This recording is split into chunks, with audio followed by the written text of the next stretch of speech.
This video is not mine. It is a lecture video given by Thomas Schumann. His real name is Yuri Bezmenov. He gave this lecture back in 1980s. It took me a while to find this golden nugget. And the reason I uploaded this video on my channel is because it is a great lecture that helps us in understanding the current political scenario both around the world as well as in our own country. And I believe it needs to be seen. After watching this, you will be able to relate what is happening today in many Western societies like America and Europe. And unfortunately, it is also happening in India. Since it's a long video, please watch it whenever you have time. And maybe you all get a bit more educated. The video starts now. Subversion is the term, if you look in a dictionary or criminal code to that matter, usually is explained as a part of activity to destroy things like religion, government, system, political, economical system of a country. And usually it's linked to espionage and such romantic things as blowing up bridges, sidetracking trains, cloak and dagger activity in Hollywood style. What I'm going to talk about now has absolutely nothing to do with the cliché of espionage or KGB activity of collecting information.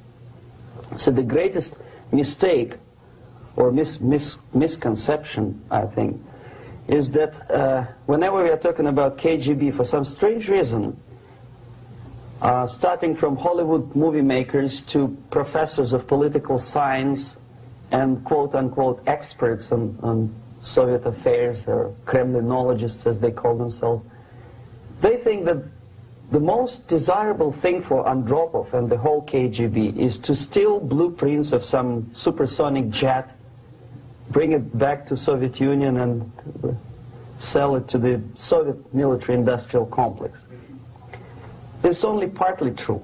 If we take the whole time, money, and manpower that the Soviet Union and KGB in particular spends outside of USSR border, we will discover, of course there are no official statistics unlike with CIA or FBI, that the espionage as such occupies only 10 to 15% of money, time, and manpower.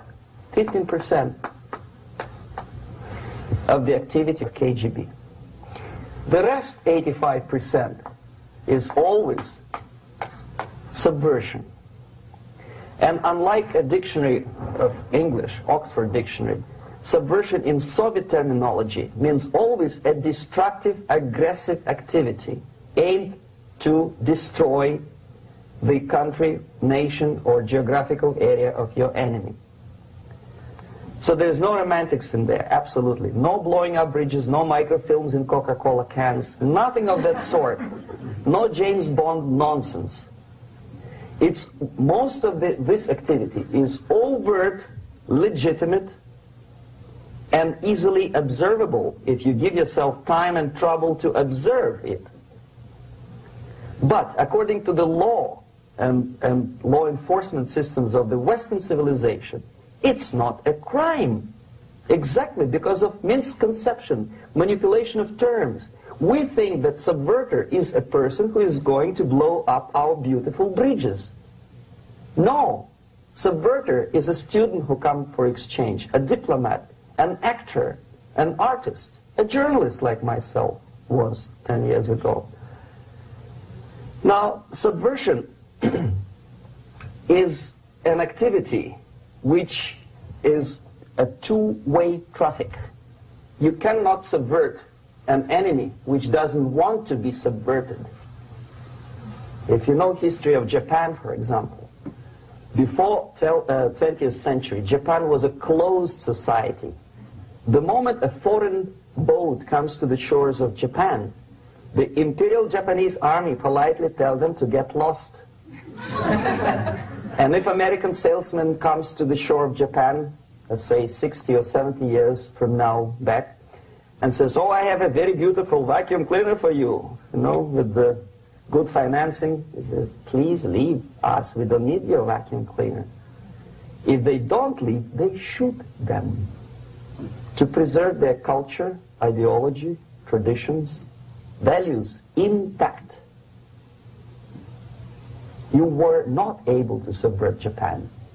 You cannot subvert Soviet Union because the borders are closed. The media is censored by the government. The population is controlled by the KGB and internal police. With all the beautiful glossy pictures of Time magazine and Magazine America, which is published by the American Embassy in Moscow, you cannot subvert Soviet citizens because the magazine never reaches Soviet citizens. It's collected from the newsstands and thrown to garbage can.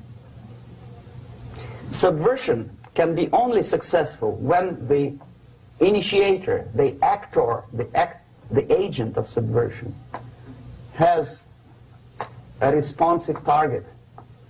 It's a two-way traffic. United States is a receptive target of subversion. There is no response similar to that one from United States to the Soviet Union. It stops halfway somewhere. It never reaches here. The theory of subversion goes all the way back 2,500 years ago. The first human being who formulated the tactics of subversion was a Chinese philosopher by the name of Sun Tzu.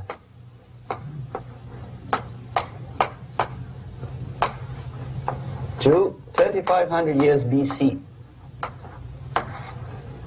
He was an advisor for several imperial courts in ancient China. And he said, after long meditation, that to implement state policy in a warlike manner, it's the most counterproductive, barbaric, and inefficient to fight on a battlefield. You know that war is continuation of state policy, right? So if you want successfully to implement your state policy and you start fighting, this is the most idiotic way to do it. The highest art of warfare is not to fight at all, but to subvert anything of value in the country of your enemy, until such time that the perception of reality of your enemy is screwed up to such an extent that he does not perceive you as an enemy, and that your system, your civilization, and your ambitions look to your enemy as an alternative, if not desirable, then at least feasible. Better red than dead. That's the ultimate purpose, the final stage of subversion, after which you can simply take your enemy without a single shot being fired, if the subversion is successful. This is basically what subversion is. As you see, not a single mentioning of blowing up bridges. Of course, Sun Tzu didn't know about blowing up bridges. Maybe there were not that many bridges at that time. But the basics of subversion is being taught to every student of KGB school in USSR and to officers of military academies. I'm not sure if the same author is included in the list of reading for American officers, to say nothing about ordinary students of political science. I had difficulty to find the translation of Sun Tzu in the library of a university in Toronto and later on here in Los Angeles. But it's a book which is not available. It is forced to every student in USSR. Every student who is taught to be dealing further in his future career with foreigners. What subversion is? Basically, it consists of 4 periods, time-wise. If we start from here and go this way, time, right? This is the beginning point. The first stage of subversion is the process which is called, basically, demoralization. It says for itself what it is.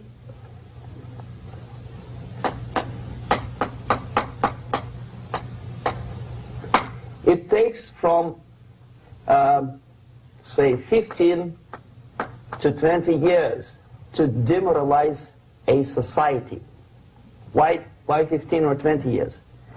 This is the time sufficient to educate one generation of students or children. One generation. One lifetime span of a person, a human being, which is dedicated to study, to shaping up the outlook, ideology, personality. No more, no less. Usually it takes from 15 to 20 years. What it includes? It includes influencing, or by various methods, infiltration, propaganda methods, direct contacts, doesn't really matter. I will describe them later. Of various areas where public opinion is formulated or shaped. Religion, educational system, social life, administration, law enforcement system, military, of course, and labor and employer relations, economy. Okay? 5 areas. I will not write them down because we will not have enough space. Sometimes when I describe all the methods, students ask me question, are you sure this is the result of the Soviet influence? Not necessarily. You see, the tactic of subversion, about which I'm talking, is similar to the martial art, the Japanese martial art. If some of you are familiar with that tactic, probably you will remember that if an enemy is bigger and heavier than yourself, it would be very painful to resist his direct strike. If a heavier person wants to strike me in the face, it would be very naive and counterproductive to stop his blow. The Chinese and Japanese judo art tells us what to do. First to avoid the strike, then to grab the fist and continue his movement in the direction where it was before, right? Until the enemy crashes in the wall. You see? So, what happens here? The target country obviously does something wrong. If it's a free democratic society, there are many different movements within the society. There are obviously, in every society, there are people who are against this society. They may be simple criminals, ideologically in disagreement with the state policy, conscientious enemies, simply psychotic personalities who are against anything. Right? And finally, there are a small group of agents of a foreign nation, bought, subverted, recruited. Right? The moment all these movements will be directed in one direction, right? This is the time to catch that movement and to continue it until the movement forces the whole society into collapse, into crisis, right? So that's exactly the martial art tactic. We don't stop an enemy. We let him go. We help him to go in the direction we want them to go. Okay? So, on the stage of demoralization, obviously there are tendencies in each society, in each country, which are going to opposite direction from the basic moral values and principles. To take advantage of these movements, to capitalize on them, is the main purpose of the originator of subversion. So we have religion, we have education, we have social life, we have power structure, we have labor relations, unions, and finally we have law and order. 1, 2, 3, 4, 5, 6. Okay? These are the areas of application of subversion. What it means exactly? In case of religion, destroy it, ridicule it, replace it with various sects, cults, which bring people's attention, faith, whether it is naive, primitive, doesn't really matter. As long as the basically accepted religious dogma is being slowly eroded and taken away from the supreme purpose of religion, to keep people in touch with the supreme being, that serves the purpose. Therefore, replace it, accepted, respected religious organizations with fake organizations. distract people's attention from the real faith and attract them to various different faiths. Education. Distract them from learning something which is constructive, pragmatic, efficient. Instead of mathematics, physics, foreign languages, chemistry, teach them history of urban warfare, natural food, home economy, your sexuality, anything, as long as it takes you away. Okay? Social life. Replace traditionally established institutions and organizations with fake organizations. Take away the initiative from people. Take away the responsibility from naturally established links between individuals, group of individuals, and society at large, and replace them with artificially, bureaucratically controlled bodies. Instead of social life and friendship between neighbors, establish social workers institutions. People who are on payroll of whom?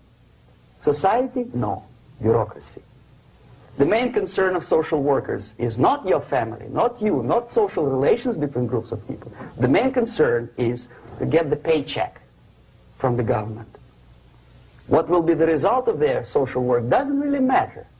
They can develop all kind of concepts to show to the government and to the people that they're useful. Okay, away from the natural links, power structure.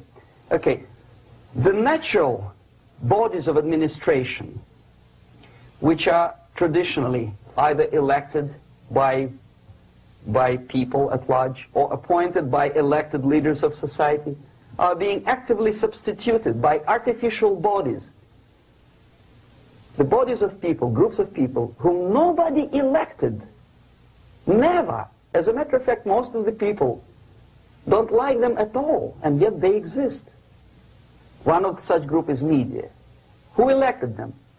How come they have so much power? Almost monopolistic power on your mind. They can rape your mind. But who elected them? How come they have a nerve to decide what is good and what is bad for the elected by you, president, and his administration? Who the hell are they? Spiro Agnew, who was hated by the liberal left, called them a bunch of enfeebled snobs. And that's exactly what they are. They think they know. They don't. The level of mediocrity. In a big establishment like New York Times, Los Angeles Times, major television network, you don't have to be excellent journalist. You have to be exactly a mediocre journalist. That's easier to survive. There's no competition anymore. You have your good, nice income, $100,000 a year. That's it. Whether you are better or worse doesn't really matter anymore. As soon as you're smiling to the camera and do your job. That's it. No more competition. Power structure slowly is eroded by the bodies and groups of people who do not have neither qualification nor the will of people to keep them in power, and yet they do have power. Okay. Together with that, there is another process. Law enforcement, law and order organization and structure is being eroded. For the last 20, 25 years, if you see old movies and new movies, you can see that in new movies, a policeman, an officer of the United States Army looks dumb, angry, psychotic, paranoid. A criminal looks nice, kind of, well, he smokes hash and shoots the whatever drug, but basically he's a nice human being. He's creative. And he's unproductive only because society oppresses him. Whereby a general of Pentagon is always, by definition, a war maniac. A policeman is a pig, rude policeman. He abuses his power. No? A generalization like that. The hatred, the mistrust to the people who are supposed to protect you and enforce law and order. Moral relativity. The Angelo Buono process lasted 2 years in Los Angeles. Relativity. The Angelo Buono process lasted 2 years in Los Angeles. And yet there are still some lawyers who say, look, he's a nice character, as a matter of fact.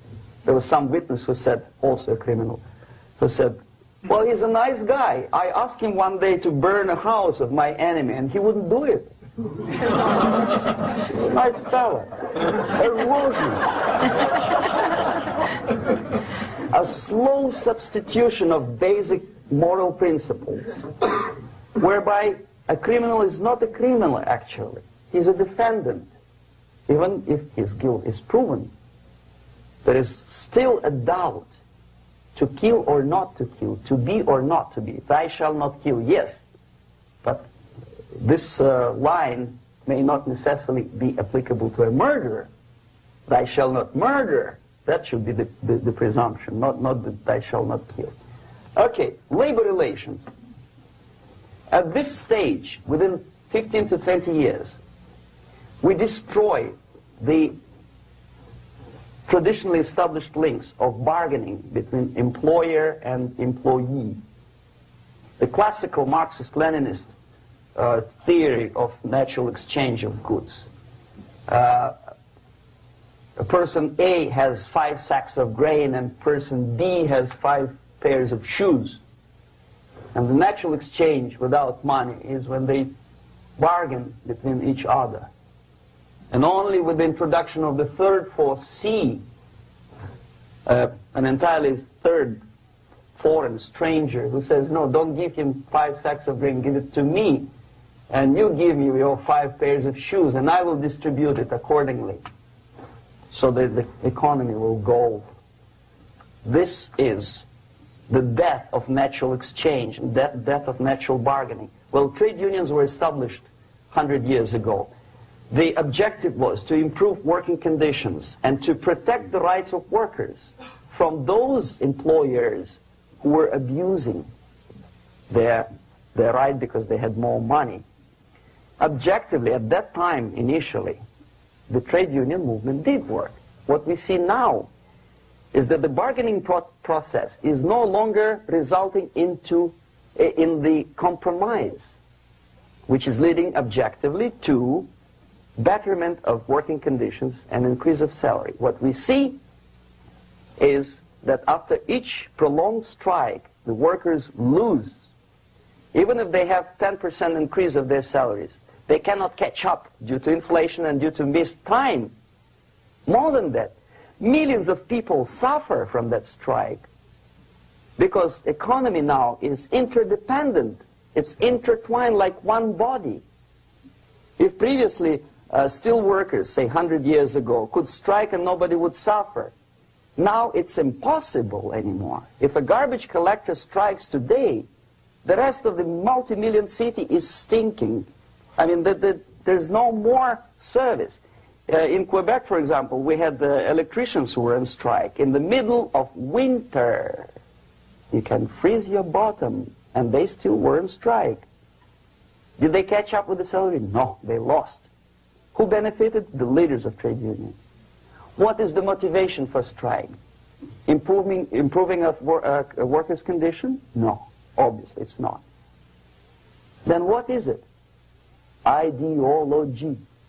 To prove to these capitalists.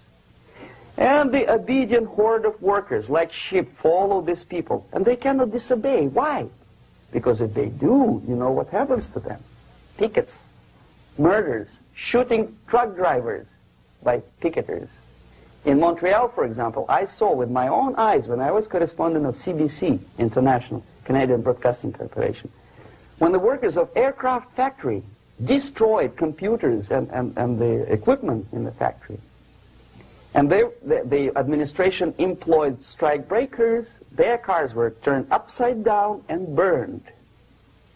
Their houses were burned. Their kids were intimidated. And some victims were there. Of that you can be sure.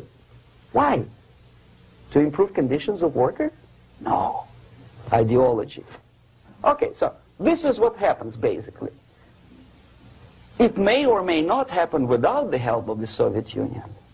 But the natural tendencies are being greatly taken advantage of and capitalized by the Soviet propaganda systems. How? Whenever trade union strikes, we have influx of propaganda, mass media, ideological dissemination. The workers' right.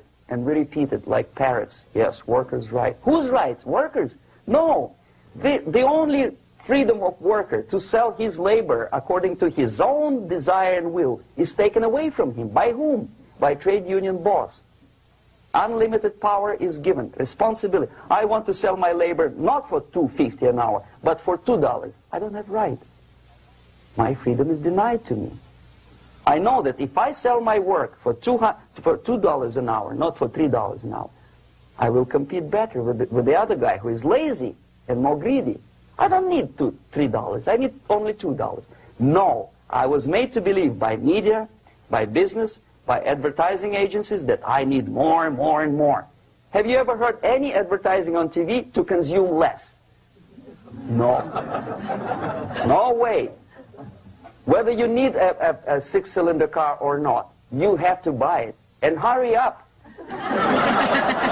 When I was driving here, on the local radio station, an excited announcer said, "You hurry up, rush and save, save, save. There is a pantyhose sale."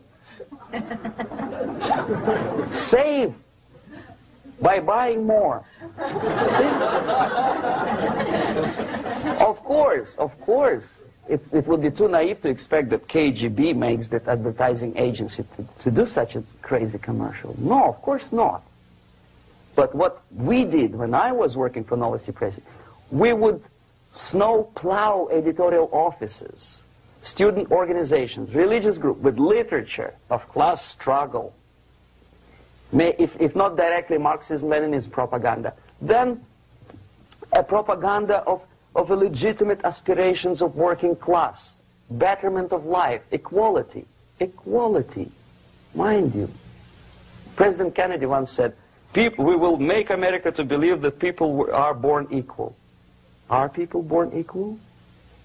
Is there any mentioning in the Bible or any other holy scripture in any religion, if you don't believe me, go to the library and check it. There is not a single word about equality. Just the opposite. By your deeds, God will judge you. What you do is important. The merit of your personality. You cannot legislate equality. If you want to be equal, you have to be equal. You have to deserve it. And yet we build our society on the principle of equality. We say people are equal. We know it is false. It's a lie.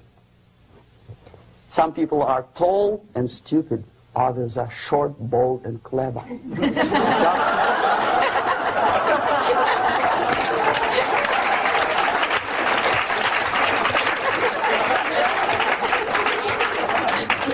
If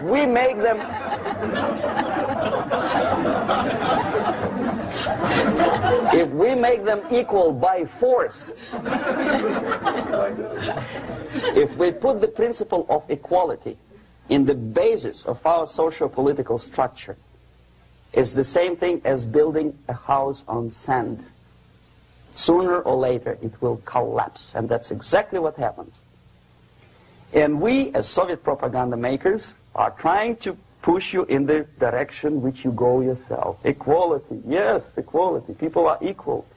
Land of equal opportunities. Is it true or not?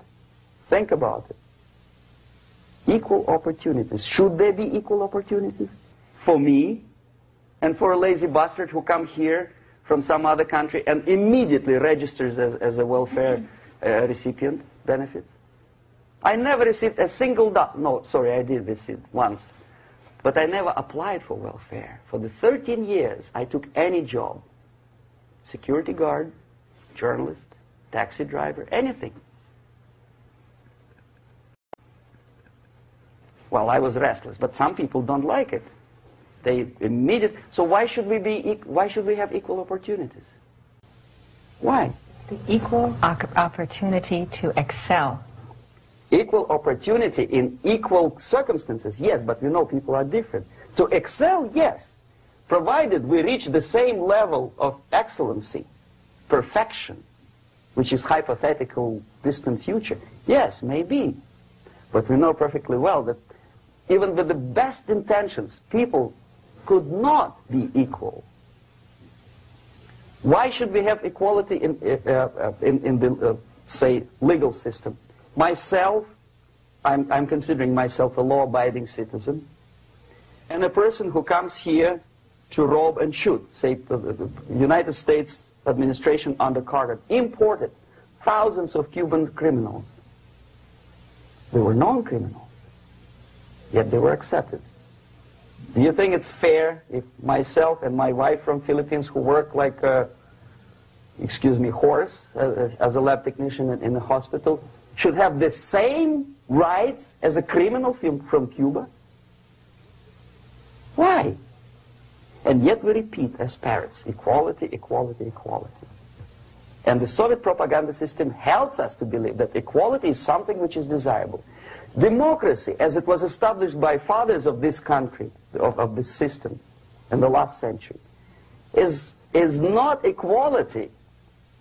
It's the system where different people, unequal people, have a chance to survive and help each other in constant competition, in constant perfection, not in equality, which is superimposed from a godfather or a nice person in Washington, D.C.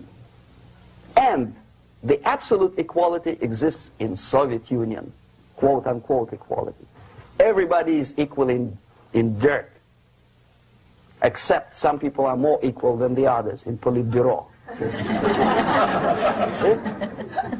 So, the moment you bring a country to the point of almost total demoralization, when nothing works anymore, when you are not sure whether it is right or wrong, good and bad, but there's no division between evil and good, when even the leaders of church sometimes say, well, violence for the sake of justice, especially social justice, is justified in countries like Nicaragua, El Salvador, well, maybe Rhodesia, and we listen to them and say, yeah, probably it's true. Is it true? No, it is not true. Violence is not justified, especially for the sake of quote-unquote social justice introduced by Marxist-Leninists, that is my former colleagues from Novosti Press Agency. Okay, so we reached that point.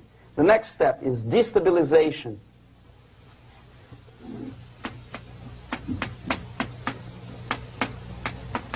Again, this word says for itself what it is. To destabilize all the relations, all the accepted institutions and organizations in a country of your enemy. How you do it? You don't have to send a battalion of KGB agents to blow up bridges. No. You let them do it themselves. The area of application is, again, it's narrower now. Not like the previous case. The overt legitimate actions of the KGB in this case would be hardly noticeable. There is no crime if a professor who recently went to USSR introduces a course of Marxism-Leninism in a Californian college, for example. Nobody is going to come to his doorstep and say, okay, mister, come, you are under arrest. No, it's not a crime. It's not even considered a moral crime against your country. So the area of application here is narrowing down to economy, again, labor relations, right? To law and order, plus military. And economy, law and order. Yes, and again, the media, but wider scope, little bit different. I'll explain later. Okay, basically 3 areas. Economy. The radicalization of bargaining process.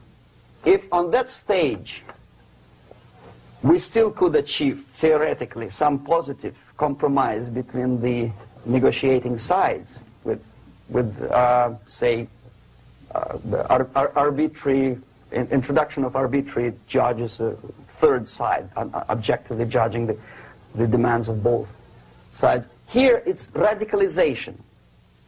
On the stage of destabilization, we cannot come to compromise even within a family. The husband and wife couldn't figure out which is better, Husband wants his kids to eat at the table, and wife wants a child to roam around the room and drop food all over the floor. They cannot come to compromise unless they start a fight. It's impossible to reach a compromise, constructive compromise, between neighbors. Some people say, I don't like you to watering your lawn at that time because exactly at that time I'm walking my dog and he's getting nervous. He cannot pass his bowels, you know. So they cannot compromise. They go to a civil court or something like that. Radicalization of human relations. No more compromise. Fight, fight, fight. The normal, traditionally accepted relations are destabilized. The relations between teachers and students in schools and colleges. Fight. The relations between, in economical sphere, between laborers and employers are further radicalized. No more acceptance of the legitimacy of demands of workers. Unlike Japanese, with the theory Z, if you ever heard about it, where the workers are involved in the decision-making process, therefore they don't have moral incentive to fight their bosses. In the United States, it's just the opposite. The harder is the fight, the better. The more heroic they look.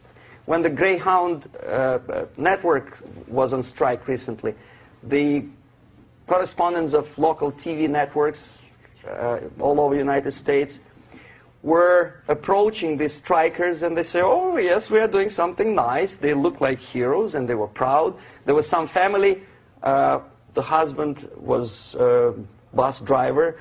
Now they decided in a protest against the bosses to camp somewhere in the forest. And they were presented to the audience as a heroic, nice people. You see?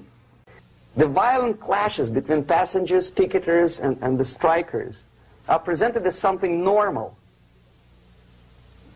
10, 15, 20 years ago, we would be angry, say, why so much hatred? Today we are not. We say, well, it's commonplace. Radicalization, militarization sometimes. As I explained on that stage, I took a step a little bit further. Shooting people. Okay, law and order now also is pushed into the area where previously people settled their differences peacefully and legitimately. Now we are getting with this court cases in the smallest irrelevant cases. We cannot solve our problems anymore.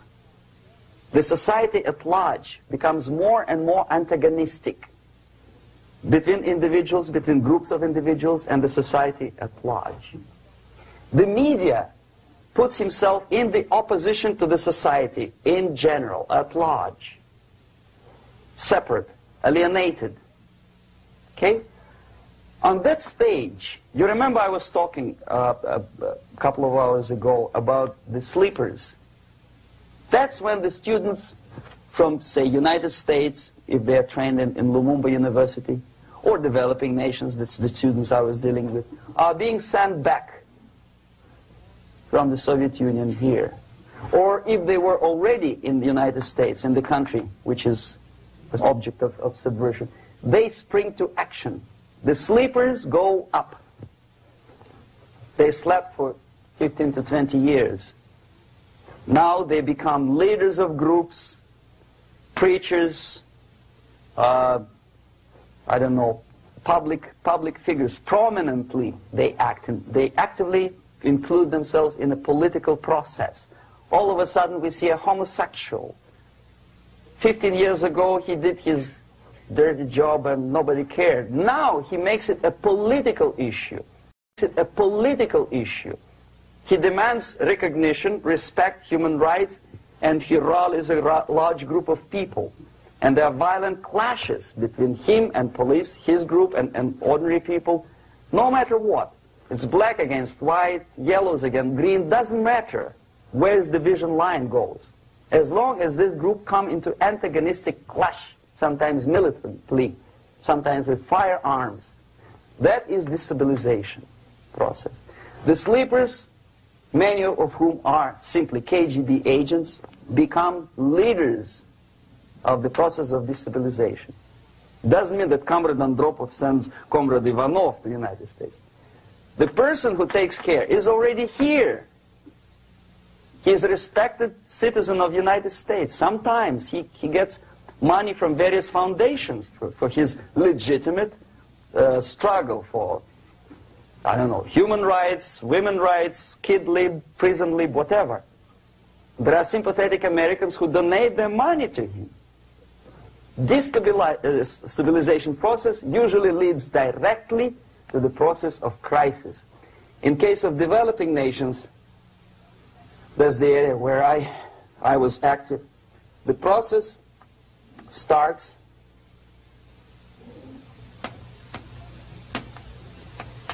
when the legitimate bodies of power, the social structure collapse. It cannot function anymore. So instead, we have artificial body injected into society, such as non-elected committees. You remember I was talking about them here. Social workers who are not elected by people, media who are self-appointed rulers of your opinion, some strange groups which claim that they know how to lead society forward. They don't usually. All they care is how to collect donations and sell their own concocted ideology, mixture of religion and ideology. Here, we have all this artificial body claiming power. If the power is denied to them, they take it by force. In case of Iran, for example, all of a sudden we have revolutionary committees. What kind of revolution? There was no revolution yet, and yet they had the committees. They were taking power of judgment. They had the power of execution, they had the power of legislation, and that they had the power of judicial. All of them combined in one person, who is half-baked intellectual, sometimes graduated from Harvard University or Berkeley. He comes back to his country and he thinks that he knows the answer to all the social, economical problems. Okay? Crisis is when society cannot function any more productively. It collapses, obviously. That's the word for crisis. So therefore, the population at large is looking for a savior. The religious groups are expecting a messiah to come. The workers say, we have family to feed. Let's have a strong government, maybe socialist government, centralized, when somebody put the employers on their place and let us work. We are sick and tired of going to strike and missing overtime and all that stuff. We need some strong man, strong government, a leader, a savior is needed. Population is sick and tired already. And here we are. We have a savior. Either a foreign nation comes in, or the local group of leftists, Marxists, no matter what they call themselves, Sandinista, a reverend or some sort, Bishop Muzureva, like in Zimbabwe, doesn't matter. A savior comes and says, I will lead you. So we have two alternatives here. Civil war and invasion. Okay? See how it goes? Civil war, we know what it is. Lebanon is the best example. The civil war, which was artificially implanted in Lebanon by injection of force of PLO, Palestinian Liberation Organization. Invasion we have in many other countries like Afghanistan, name any East European country, it was invaded by the Soviet army. But the result is the same. The next stage is normalization. Normalization is a very ironic word, of course. It is borrowed from 1968 situation in Czechoslovakia, when the Soviet propaganda, and after them New York Times, declared the country is normalized. The tanks moved into Prague, so there is no more Prague Spring, there's no more violence, normalization. At that stage, the self-appointed rulers of the society don't need any revolution anymore. They don't need any radicalism anymore. So this is the reverse from destabilization. Basically, it is stabilizing the country by force. So all the sleepers and activists and social workers and liberals and homosexuals and professors and Marxists and Leninists are being eliminated physically sometimes. They've done their job already. Okay? They are not needed anymore. The new rulers need stability to exploit the nation, to exploit the country, to take advantages of the victory. Okay? So no more revolutionaries, please. And that's exactly what happens in a number of countries. You remember Bangladesh? This is the crisis in which I was instrumental. First they had Mujibur Rahman. In 1971, he was the leader of People's Party, Awami League, with mustache like Stalin. He was in Russia many times. In 5 years, he was shot by his former colleagues, Marxists. He fulfilled his function. In Afghanistan, it happened 3 times. First there was Taraki, then there was Amin, now there's Babrak Karmal. They killed each other successively, one after another. The moment he fulfills his duty, the first one demoralized country, the second destabilized, the third one brought it to crisis. Goodbye, comrades. Babrak Karmal comes from Moscow and put into the seat of power. Same thing happened in Grenada recently. Maurice Bishop, Marxist, was killed by Austin, what's his name, General something, who was also a Marxist. Right? So no more revolutions, please. Normalization now. From now on, no more strikes, no more homosexuals, no more women lib, no more kid lib, no more lib, period. Good, solid, democratic, proletarian freedom. That's it. Now, to reverse this process takes enormous effort. When today, United States had to invade Grenada to reverse the process of subversion. Some people say, boy, this is not good, it's not kosher to invade the beautiful country, island of Grenada. Well, why didn't you stop the process here, when Grenada was just approached by leftists? Why not to prevent Maurice Bishop to come in power in the first place? Did Grenadians want him? Very questionable. They didn't know who was Maurice Bishop in the first place. He came to power by coup d'etat himself. Okay? No, we let the situation develop further and further and further until the crisis and normalization very soon. And then the United States decided to invade country, discovering that the country was absolutely a military base for the Soviet Union. Of course it's a drastic measure. Of course it's a pity that Marine Corps had to lose, what, 17 lives. Very bad. Why not to stop the process before it comes to crisis? Oh no, intellectuals will not let you. It's interference into domestic affairs. They're very careful not to let American administration to interfere in domestic affairs of Latin American countries. They don't mind Soviet Union interfere in these affairs. Okay. So to reverse this process, from here, it takes only and always military force.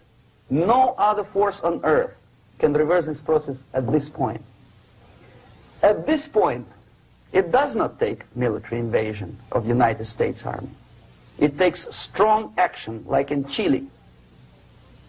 A CIA covert involvement to prevent the savior from outside to come into power and to stabilize country before it erupts into civil war.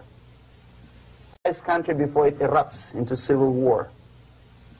Okay? Support the right-wing conservative forces. By money, by crooks or love, doesn't matter. Stabilize the country. Don't let the crisis develop into civil war or invasion. Oh no, your liberals will say it's against the law. The Congress will not appropriate money for covert actions of CIA. Why not?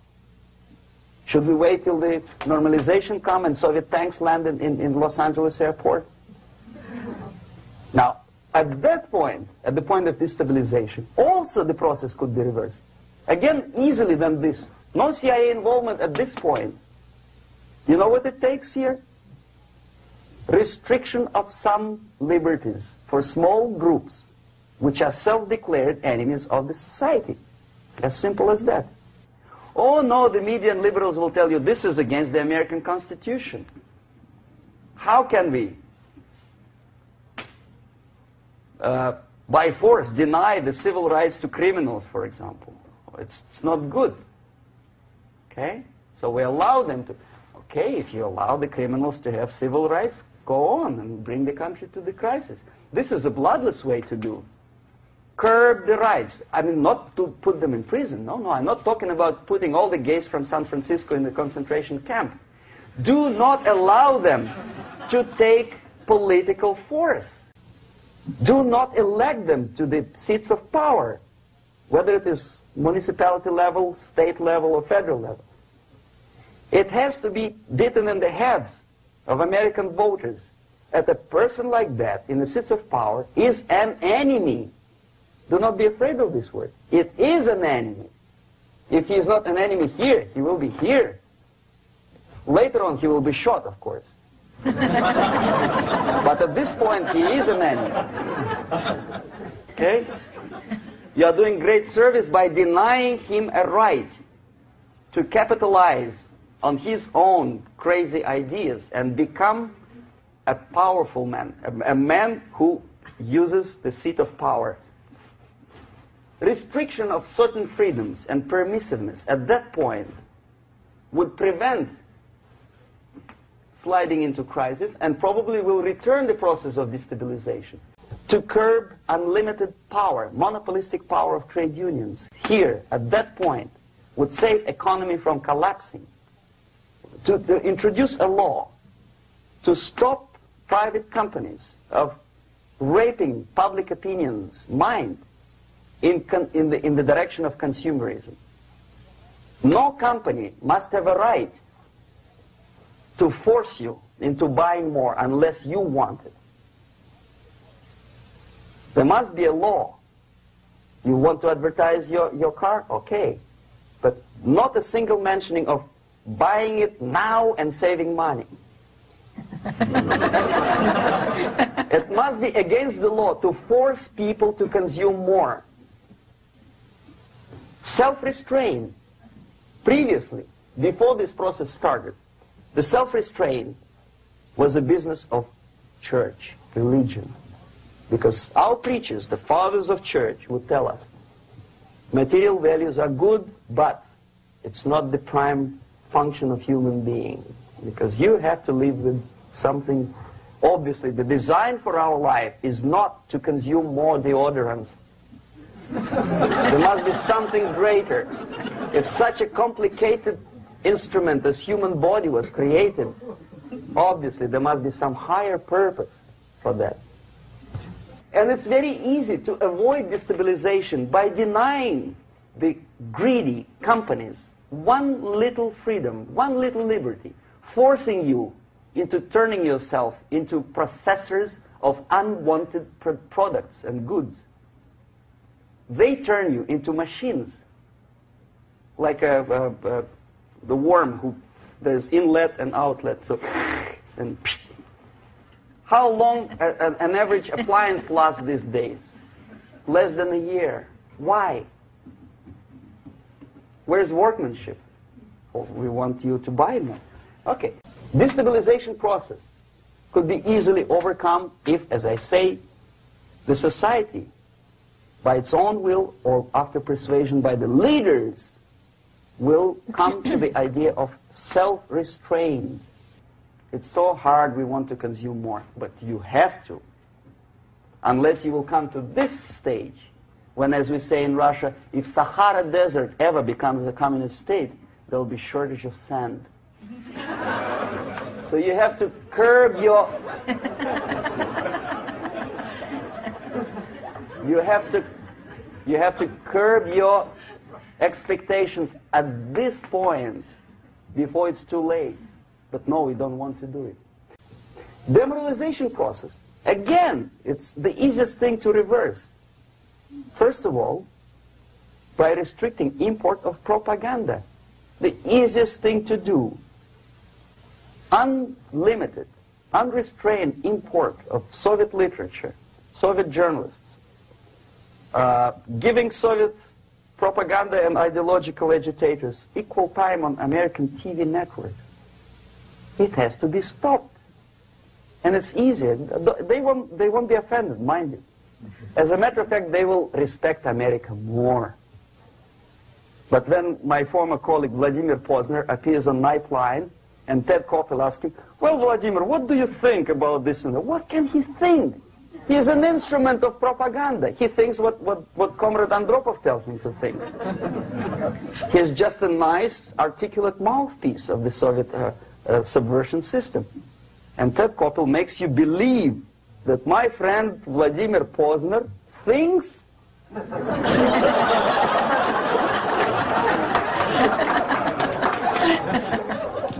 the process of demoralization may not have started at all if at that point the country, which is a recipient of subversion, actively, not violently, but actively, prevents importation of foreign ideology. I don't want America to follow the pattern of ancient Japan. You don't have to shoot every foreigner when it approaches the sacred borders of the United States. But when he offers you a junk in the disguise of very shiny something, you have to tell him, no, we have our own junk.